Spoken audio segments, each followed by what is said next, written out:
I own too many books. I feel like I own too many books. This is something that's been weighing on my mind ever since I got accepted into grad school. I mean, it's kind of been in the back there since before then, because on some cubes of my shelves, my books are triple stacked. And I don't always see the books that I own, and I tend to forget about them when they're not right in front of me. And that, I feel like that's not okay. Like, for me, this isn't a video about, you know, calling out people who own a lot of books and who triple stack their books. If you are happy with that, that is cool. This is entirely kind of a me musing about the state of my shelves and the fact that I have to move 700 kilometers and rely on friends and the goodness of their hearts to help me move my book collection in September, and I'm kind of freaking out about it. This is something that, like, every time I look at my bookshelves, I think, do I need this book? Is this gonna come with me on my move, or am I gonna get rid of this? Right now, I'm in the process of clearing out stuff from storage, so I do have a lot of books down there, and pretty much I'm just getting rid of them without even thinking about it. They've been down in storage for ages, and this is the easy part. I take them to the used bookstore, I get some money from them, and they donate whatever they don't want, and this is fantastic. I absolutely love my used bookstore and have a really good relationship with them, and this is one of the things I'm gonna miss about moving, is I'm gonna have to find a new place to sell my books to, and I'm not gonna be able to just throw them in a car, in a box, because I'm not gonna have a car anymore. So I want to get my collection down before I move, and also to be kinder to my friends, because they have told me I need to get it under control. So my shelves right now, like the ones that are in my bedroom, have about 400 books, and that's not a lot. Like, it's not a crazy collection. I mean, if you are a bibliophile or a book lover or whatever, that doesn't seem like a crazy amount, but to non-bookish people, that's an insane amount. Like, I've told people this and I'm like, yeah, I kind of want to get down to like 250, and they're like, that's still a lot of books. And I'm like, oh, maybe you guys are the weird ones, not me, but I feel like I own too many books. And I don't know where to start with getting rid of them. Like, I do, every time I finish recording one of my like monthly review videos, I get rid of the books that are less than 3 stars. It's always kind of been the case, unless I'm thinking I want to do something with research with it. I generally just get rid of books I don't think I'm gonna reread as I read them. And that's great. It's been a really good system. It's kept my book collection under control. Every so often I'll go through and be like, I haven't read this yet, I have no intention of reading this, I'm just gonna get rid of it.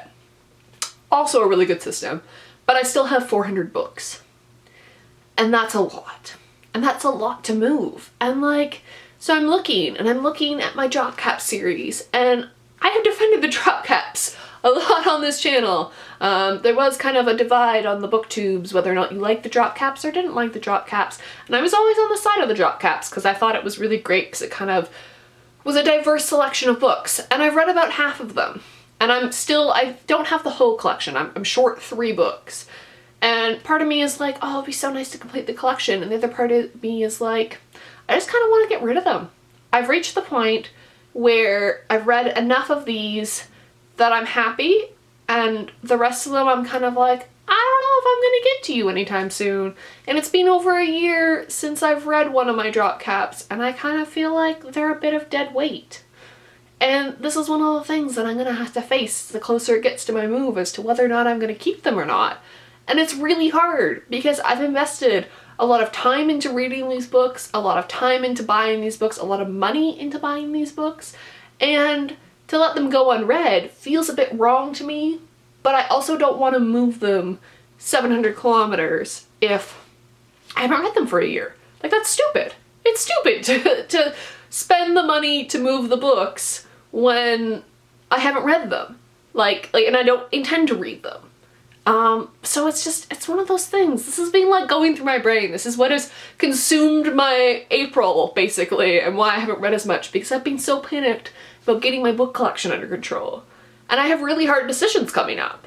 Like, I love my cloth-bound classics, but I also know for my Jane Austen collection, I prefer my vintage ones. The vintage paperbacks. I absolutely love those. I think that they're, out of all, if I had to choose, those are the ones I'm going to choose. And I'm getting to the point where I'm going to have to choose. Do I need 2 full complete collections of Jane Austen?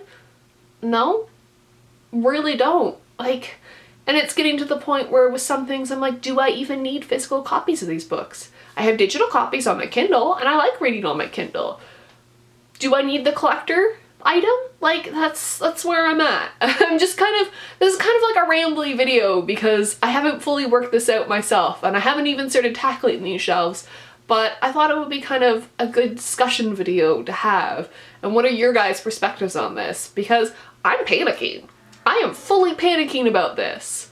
Like, it keeps me up at night. I am super stressed about this. I love my books. I love owning and collecting books. You guys know this. This is part of my channel. I totally have collector's mentality. But I have to move 700 kilometers and I have to get my friends to help me and I need to get rid of some of them. Do I need 2 hardback box sets of Lord of the Rings? I know which one I'm gonna choose if I have to choose and cut them down, but do I really need 2 of them? I know I spent a lot of money on them. I love them. They fill my heart with joy, but I could probably just live with 1 and that would be okay. And that's kind of where my head's at right now is, can I do without this? And to anybody who's done a big move before, please give me your tips. I do know pack your boxes half full with books, half full with other stuff to make them lighter and stuff like that, but it's panicking me. And my books are part of my identity and getting rid of half of them is scary. And I'm scared about that. So yeah, that's where I am right now. And I don't really know what else to say about that other than just continue to panic and put it off as long as possible. So yeah. So I would love some support. Hopefully you guys kind of stuck with me throughout this. I know it's kind of rambly and yeah, but this is a big thing in my life. And while I'm really excited to go to grad school, I'm really upset about having to get rid of a lot of books. Yeah. So I'll see you guys in another video. Bye.